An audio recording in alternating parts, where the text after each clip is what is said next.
Kolkata Knight Riders এই 12টা প্লেয়ারকে release করে দিতে পারে। তো কোন কোন প্লেয়ারকে রিলিজ করে দিতে পারে এই 12টা প্লেয়ারের নাম তোমাদেরকে জানাবো এই ভিডিওতে। তো ভিডিওকে লাস্ট অবধি দেখতে থাকো, আর চ্যানেল নতুন হয়ে থাকলে চ্যানেলটিকে ফলো আর সাবস্ক্রাইব করে দেবে এবং লাইক শেয়ারও করে দেবে। তো চলো ভিডিওটাকে শুরু করি।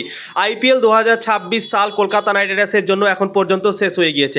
14টা league match Kolkata Knight Riders খেলে নিয়েছে এবং 14টা লিগ ম্যাচ খেলার পর 6টা ম্যাচ জিততে পেরেছে, 7টা ম্যাচ হেরে গিয়েছে এবং পয়েন্টস টেবলে 7 নম্বরে ফিনিশ করলো কলকাতা নাইট রাইডার্স এবং খুবই বাজে পারফরমেন্স হলো আইপিএল 2026 সালে। লাস্ট মুহূর্তে আশা জাগিয়েছিল কি কলকাতা নাইট রাইডার্স হয়তো প্লে অফের জন্য কোয়ালিফাই করতে পারে, কিন্তু ভাই হলো না। কলকাতা নাইট রাইডার্স প্লে অফে কোয়ালিফাই করতে পারলো না এবং দিল্লির বিরুদ্ধে যে লাস্ট ম্যাচটা সেটাও কলকাতা নাইট রাইডার্স জিততে পারলো না, একতরফা হেরে গেল বন্ধুরা এবং পয়েন্টস টেবলে 7 নম্বরে ফিনিশ করলো এবং তাই জন্যই কলকাতা নাইট রাইডার্সের দলে অনেকগুলো প্লেয়ার আছে যে প্লেয়ারগুলো আমার মনে হয় না কি দরকার আছে কেকেআর দলে বন্ধু। তো চলো এক এক করে সেই 12টা প্লেয়ারের নাম তোমাদেরকে জানিয়ে দিচ্ছি। 1 নম্বরে হচ্ছে তেজস্বী দাহিয়া। তেজস্বী দাহিয়াকে দুটো ম্যাচ খেলার সুযোগ দিল কলকাতা নাইট রাইডার্স, কিন্তু তেজস্বী দাহিয়া দুটো ম্যাচই ফেল হলো। কালকে একটা ম্যাচ খেলার সুযোগ পেয়েছিল এবং এর আগের ম্যাচটা মুম্বাইয়ের বিপক্ষে আঙ্কিশ রঘুবংশীর চোটের জন্য তাকে নামানো হয়েছিল। তো সেই ম্যাচটাতে 11 রান করতে পেরেছিল। তো দুটো ম্যাচ খেলার পর সে ফেল হয়ে গিয়েছে। তো আমার মনে হয় তাকে রিলিজ করে দিতে পারে কলকাতা নাইট রাইডার্স, ছেড়ে দিতে পারে আইপিএল 2027 সালের জন্য। তাকে আমার মনে হয় নাকি রাখবে বন্ধুরা। 2 নম্বরে হচ্ছে রাহুল ত্রিপাঠী। রাহুল ত্রিপাঠীকে নিয়েছিল কলকাতা নাইট রাইডার্স 2026 সালের আইপিএল এর জন্য, কিন্তু রাহুল ত্রিপাঠীকে একটাও ম্যাচ খেলার সুযোগ দিল না।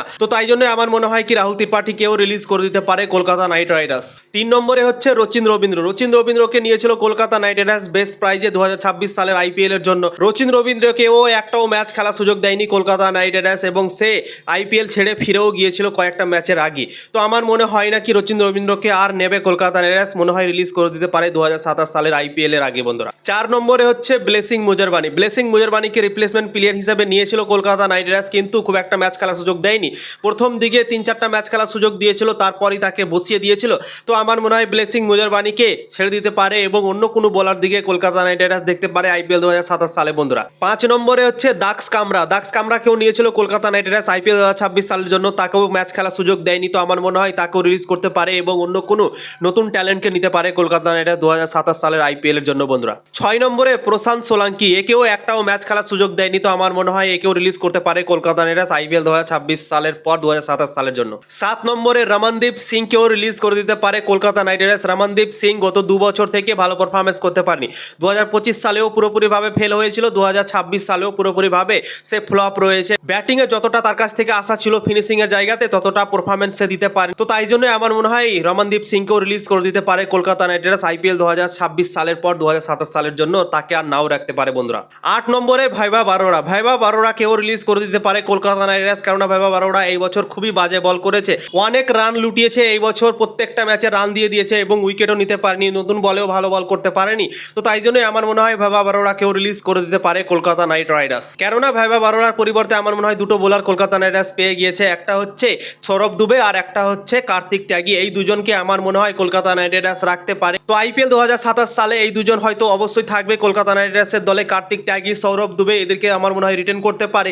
তার সাথে হর্ষিত রানাও চলে আসবে বন্ধুরা। তো কত সুন্দর বোলিং লাইন আপটা হবে তোমরা একবার ভেবে দেখো। তো তাই জন্য আমার মনে হয় ভাইবা বারোড়াকে রিলিজ করে দিতে পারে বন্ধুরা। 9 নম্বরে মাথিসা পাথিরানা। মাথিসা পাথিরানাকেও ছেড়ে দিতে পারে কলকাতা নাইট রাইডার্স, কারণ অনেক টাকা দিয়ে তাকে কিনে নিয়েছিল, 18 কোটি টাকা দিয়ে তাকে কিনে নিয়েছে এবং এই বছর শুধুমাত্র একটা ম্যাচ খেলার সুযোগ পেল এবং একটা ম্যাচ খেলার পরেও মাত্র 8টা বল করার পরই তার আবার চোট হয়ে গেল এবং তাই জন্যই খেলতে পারলো না বন্ধু। তো তাই জন্যই চোটের সমস্যা থাকছে এবং তাকে অনেক টাকা দিয়ে কিনেও নিয়েছে কলকাতা নাইট রাইডার্স। তাই জন্যই আমার মনে হয় রিলিজ করে দিতে পারে মাথিসা পাথিরানাকে। পরে যদি আবার নেয় তো হয়তো কম টাকাতে নিতে পারে বন্ধুরা। তো আমার তো মনে হয় নাকি রিটার্ন করবে, রিলিজ করে দিতে পারে কলকাতা নাইট রাইডার্স মাথিসা পাথিরানাকে বন্ধুরা। 10 নম্বর আজিঙ্কে রাহানে। আজিঙ্কে রাহানেকে 2 বছর ক্যাপ্টেন করে রাখলো কলকাতা নাইট রাইডার্স। 2 বছরে 1 বছরেও সে নিয়ে যেতে পারলো না প্লে অফে নিজের দলকে। 2 বছরই লিগ স্টেজে খতম করলো কলকাতা নাইট রাইডার্স। তাই জন্য আমার মনে হয় ক্যাপ্টেন্সি থেকে তাকে বাদ তো দেবেই কলকাতা নাইট রাইডার্স এবং তাকে রিলিজও করে দিতে পারে। আমার মনে হয় তাকে নাও রাখতে পারে কলকাতা নাইট রাইডার্স। তোমরা ধরে রাখতে পারো 99% তাকে ছেড়ে দিতে পারে কলকাতা নাইট রাইডার্স আইপিএল 2027 সালের জন্য। তাকে রিটেন নাও করতে পারে বন্ধুরা।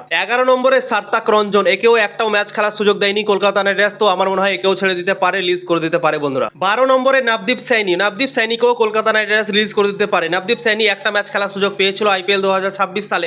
তো তাকেও আমার মনে হয় না কি রাখতে পারবে কলকাতা নাইট রাইডার্স। আমার মনে হয় রিলিজ করে দিতে পারে ভাই। তো এই 12টা প্লেয়ারকে কলকাতা নাইট রাইডার্স রিলিজ করে দিতে পারে এবং দুটো প্লেয়ার 50-50 চান্স আছে কি এদেরকে রিলিজ করতেও পারে আবার নাও করতে পারে।